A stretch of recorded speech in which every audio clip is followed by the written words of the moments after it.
ก่อนไปรับชมคลิปฝากเพื่อนๆกดไลค์กด Subscribe เพื่อเป็นกำลังใจให้ช่องตามไปรีวิวด้วยนะคะสวัสดีค่ะตอนนี้นะคะเอ็มก็พาทุกคนมาเช็คอินที่จังหวัดราชบุรีค่ะตอนนี้นะคะเอ็มก็มาถึงหน้าที่พักเรียบร้อยแล้วชื่อว่าโซเชียลแคมป์นะคะเดี๋ยวเอ็มจะพาทุกคนเข้าไปดูด้านในค่ะว่าคำว่าโซเชียลแคมป์เนี่ยมันมาจากอะไรตามเอ็มไปเลยค่ะ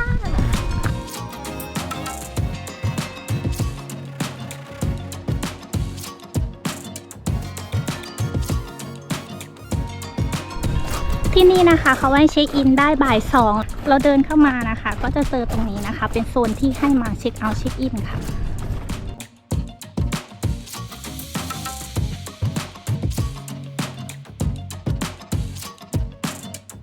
มันจะมีบ้านพักเป็น2โซนนะคะก็จะเป็นโซนที่ติดริมแม่น้ำแบบนี้แล้วก็ฝั่งนี้ก็จะเป็นโซนที่อยู่ตรงลานนะคะแล้วกลางคืนก็จะเปิดไฟที่นี่จะเป็นบุฟเฟ่หมูกระทะบุฟเฟ่เบียร์แล้วก็บุฟเฟ่น้ำ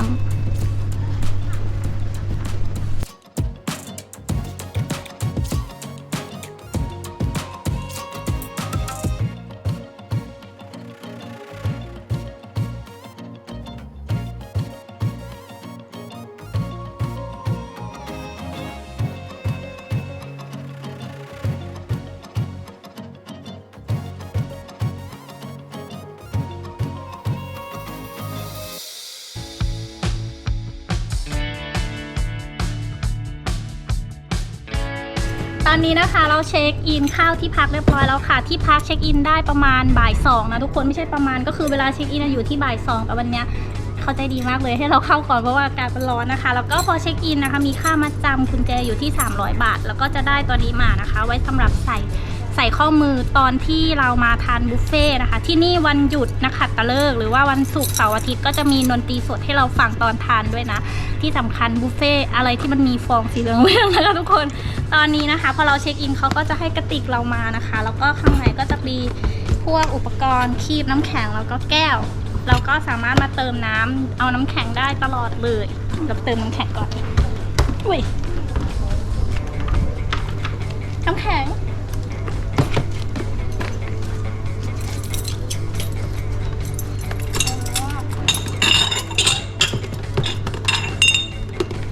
แก้วไว้สำหรับกินน้ำใส่ไปก่อนเดี๋ยวไปล้างอีกทีนึงนะคะ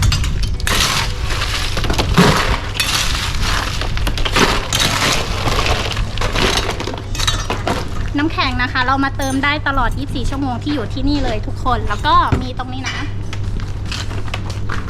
อยากกินน้ำอะไรก็หยิบไปได้เลยเอาน้ำโค้กค่ะเราก็ได้กุญแจมาเรียบร้อยแล้วเป็นเต็นท์ที่11ชื่อว่าเต็นท์ YouTube นะทุกคนเดี๋ยวเราก็จะเดินข้ามสะพานไปอย่างนี้นะคะตอนเย็นบรรยากาศน่าจะดีอยู่นะแต่ตอนนี้เป็นเวลาประมาณบ่ายโมงครึ่งทุกคนแดดร้อนมากเต็นท์ที่จองได้วันนี้ก็จะเป็นห้องน้ำส่วนตัวนะคะชื่อเต็นท์ Netflixโอ้มีไลท์รูมด้วยนะ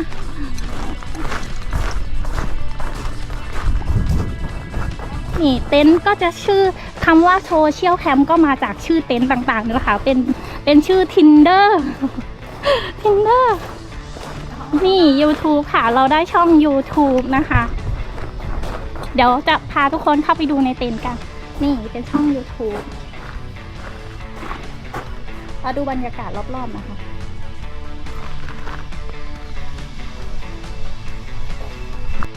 ตอนนี้นะคะยังพาทุกคนมาอยู่หน้าเต็นท์เรียบร้อยแล้วค่ะเราได้เต็นท์ที่11ชื่อว่าเต็นท์ YouTube นะคะเต็นท์นะคะเขาก็จะให้กุญแจมาเราจะต้องขายตรงนี้สำหรับล็อกเอ้ย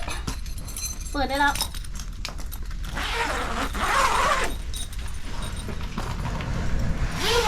เป็นเต็นท์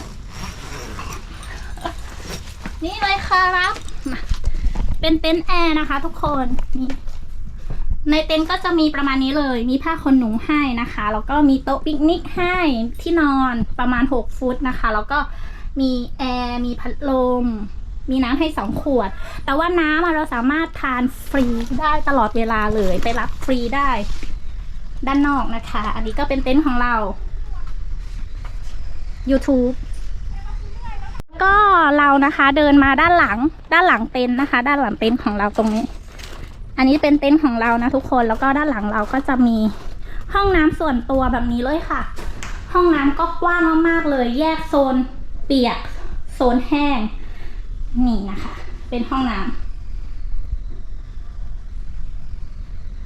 มีเครื่องทำน้ำอุ่นด้วยก็คือเราเดินมาด้านหลังเต็นท์อันนี้เป็นเต็นท์ของเรานะคะห้องน้ำก็จะมีอยู่ด้านหลังเต็นท์เลยทุกเต็นท์นะคะริมฝั่งนี้แต่ถ้าเป็นฝั่งข้างหน้าเมื่อกี้ก็จะเป็นห้องน้ำรวมเดี๋ยวเอ็มขอเก็บข้าวของในเต็นท์เรียบร้อยแล้วจะพาเพื่อนๆไปชมบรรยากาศตอนค่ำคืนกันอีกทีนึงนะคะว่าที่นี่บรรยากาศตอนกลางคืนเป็นยังไงบ้างวันนี้มีดนตรีสดด้วยแล้วก็มีบุฟเฟ่น้ำมีฟองบุฟเฟ่หมูกระทะแล้วก็มีอาหารเช้าบุฟเฟ่ด้วยนะคะนี่ที่พักติดริมสระบัวแบบนี้เลยตอนนี้อยู่ในเต็นท์เรียบร้อยนะทุกคนเราก็เอาน้ำมาทานด้วยแต่ว่าข้างนอกอากาศร้อนมากๆเลยค่ะเดี๋ยวรอดูบรรยากาศตอนเย็นนะวันนี้ฝนไม่ตกตอนแรกดูมาฝนจะตกนิดหน่อยนะอากาศก็จะดีมากๆแต่ว่ามาถึงฝนไม่ตกเลยนี่เราก็เอามากินข้างในก่อนเพราะว่าข้างนอกร้อนไม่ไหวจริงๆน้ำแข็งนี้สามารถเดินไปเติมได้ตลอด24ชั่วโมงที่อยู่ที่นี่เลยนะพวกน้ำพวกนี้ก็คือบุฟเฟ่ตั้งแต่มาถึงเลยทุกคนแล้วก็สามารถไปเติมได้ตลอดกุญแจเขานะคะเป็นเบอร์11เป็นเต็นท์ชื่อว่าเต็นท์ YouTube แล้วก็กุญแจก็จะมีที่เปิดน้ำอัดลมให้แบบนี้ด้วยส่วนบุฟเฟ่มีฟองกับหมูกระทะแล้วก็ดนตรีสดจะเริ่มตั้งแต่6 โมงจนถึง3 ทุ่มเราสามารถไปทานที่ตรงนี้ได้ไปตักมาทานหน้าเต็นท์ได้หรือว่าไปทานตรงด้านหน้าได้เลยเดี๋ยวรอสัก6 โมงแล้วเดี๋ยวพาเพื่อนๆไปชมบรรยากาศตอนกลางคืนกันนะคะนี่ในเต็นท์เขาก็มีผ้าขนหนูให้ด้วยที่นอนมีห้องน้ำในตัวนะแต่ว่าห้องน้ำแยกจากเต็นท์อยู่ด้านหลัง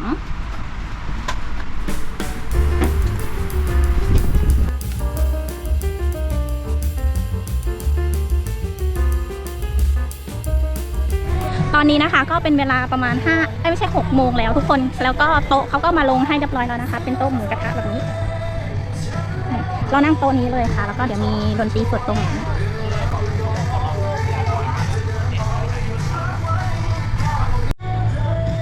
ตอนนี้นะคะก็เป็นเวลา6 โมงแล้วค่ะแล้วก็มาอยู่ที่ร้านบุฟเฟ่แล้วนะคะ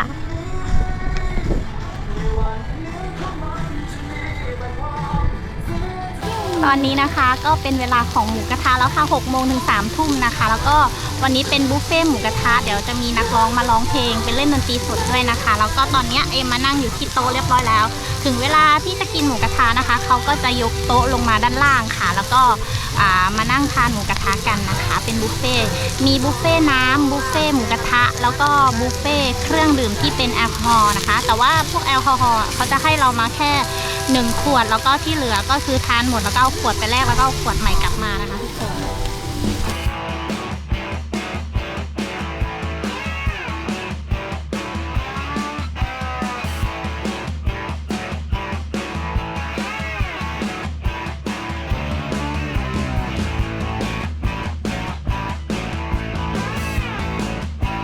ในโซนนี้นะคะก็จะเป็น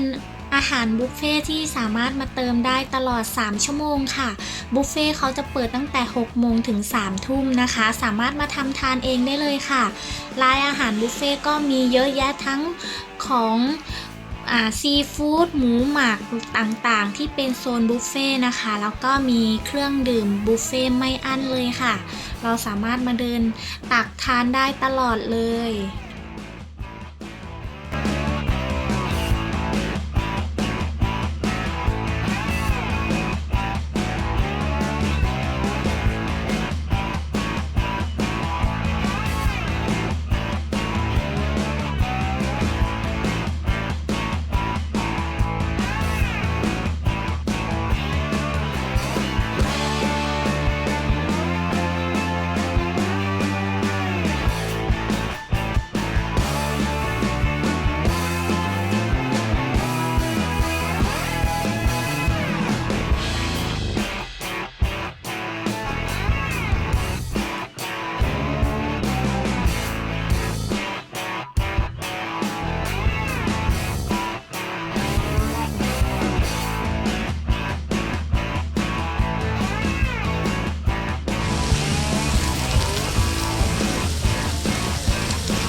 อนนี้นะคะฝนก็ได้ตกลงมาเรียบร้อยแล้วเจ้าหน้าที่เขาก็ช่วยกันย้ายโต๊ะเข้ามาในโซนด้านในค่ะซึ่งก็มานั่งทานหมูกระทะบรรยากาศฝนตกแบบนี้ปาร์ตี้ต่อกันด้านในไม่มีผลกระทบใดๆกับการปาร์ตี้ของเราในค่ำคืนนี้ค่ะทุกคน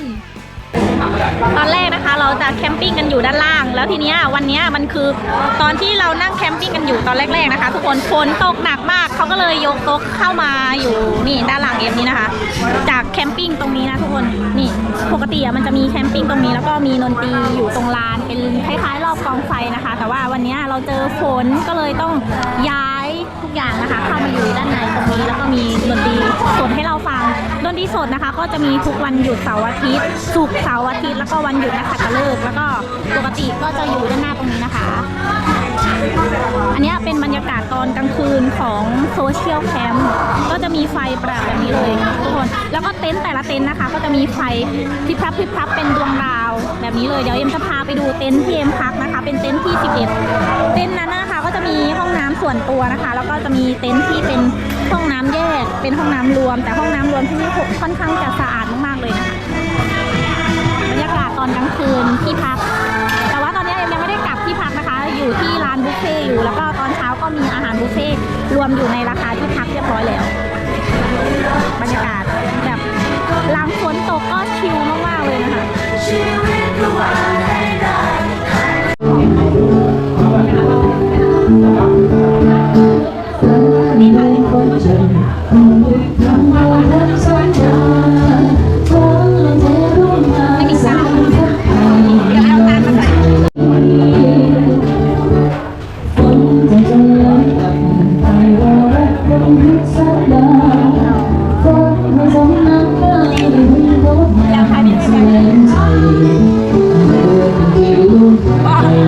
ที่นี่นะคะอยากฟังเพลงอะไรสามารถขอเพลงได้เลยค่ะสุขหรือเศร้ามันเป็นอย่างไรฉันยินดีเสมอเมื่อเธอเลือกทางเดินใหม่ทุกครั้งที่นึกถึงหัวเราะร้องไห้บนไปกันไปแม้หัวใจของฉันสลายเสียใจแค่ไหนฉันก็ยินดีทุกคนสรุปว่าเมานะคะเมื่อคืนไม่ได้พาทุกคนไปดูบรรยากาศค่ำคืนที่เต็นท์ของตัวเองเลยวาร์ปใหม่อีกทีก็คือเช้าของอีกวันแล้วค่ะตอนนี้เราก็มาทานอาหารบุฟเฟ่กันที่ลานเดิมนะคะตรงนี้เป็นบุฟเฟ่ตอนเช้าค่ะแล้วก็ที่นี่นะคะมีให้เราโชว์ฝีมือการทำพวกไข่ที่ทำมาจากไข่ด้วยนะคะก็จะมีแพนเค้กไข่แล้วก็ไข่กระทะค่ะ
ตอนนี้นะคะเราก็เช็คเอาท์ออกจากที่พักแล้วทุกคนแล้วที่พักเขาก็จะให้ต้นแคคตัส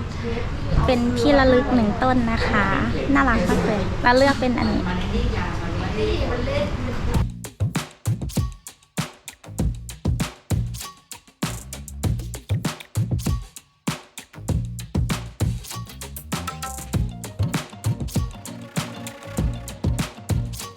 หลังจากที่เราเช็คเอาท์ออกจากที่พักแล้วนะคะก่อนที่จะกลับ บ้านในวันนี้ก็มาแวะคาเฟ่ค่ะชื่อว่า Midnight Cafe นะคะอยู่ไม่ไกลกับที่พักของเราค่ะเดี๋ยวเอ็มพาทุกคนนะคะเข้าไปชมบรรยากาศด้านในเลยค่ะ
ด้านในของคาเฟ่นะคะก็จะเป็นโซนแอร์ค่ะเราสามารถขึ้นไปนั่งทานกาแฟด้านบนได้แบบชิลๆเลยค่ะซึ่งคาเฟ่มี2ชั้นนะคะทุกคน Midnight Cafe นะคะก็เป็นคาเฟ่สไตล์ญี่ปุ่นค่ะตกแต่งโทนสีขาวดำนะคะซึ่งถ่ายรูปออกมาดูเก๋แล้วก็สวยมากๆเลยค่ะมีมุมโซนสวนโซนด้านในที่เป็นห้องแอร์โซนด้านนอกที่เป็น outdoor นะคะให้เราเลือกนั่งได้หลากหลายเลยค่ะแล้วก็มีโซนแม่น้ำให้เรานั่งกันชิลๆด้วยนะคะทุกคนเดี๋ยวเอ็มสั่งอาหารแล้วก็ได้เรียบร้อยแล้วตอนนี้นะคะก็นั่งทานกันเสร็จจะพาเพื่อนๆนะคะไปชมบรรยากาศรอบๆอีกทีนึงค่ะ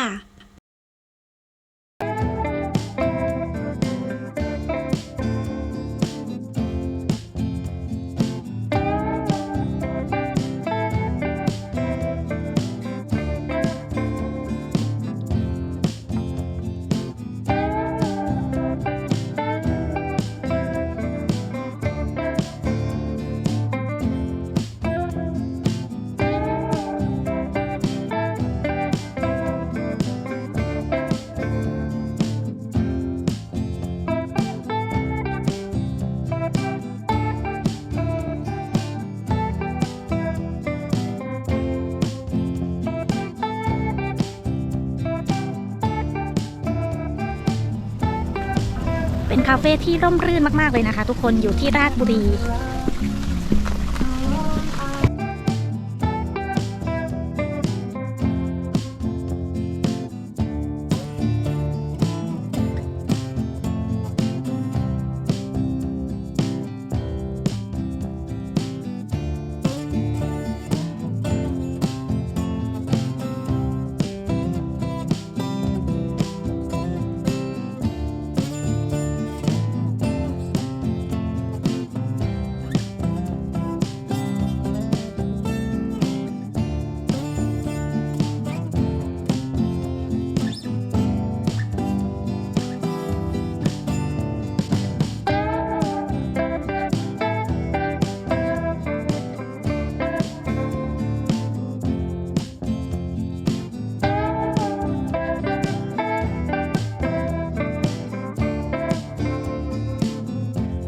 สำหรับคลิปนี้เอ็มก็ทิ้งท้ายไว้กับภาพบรรยากาศสวยๆที่คาเฟ่มิดไนท์ค่ะ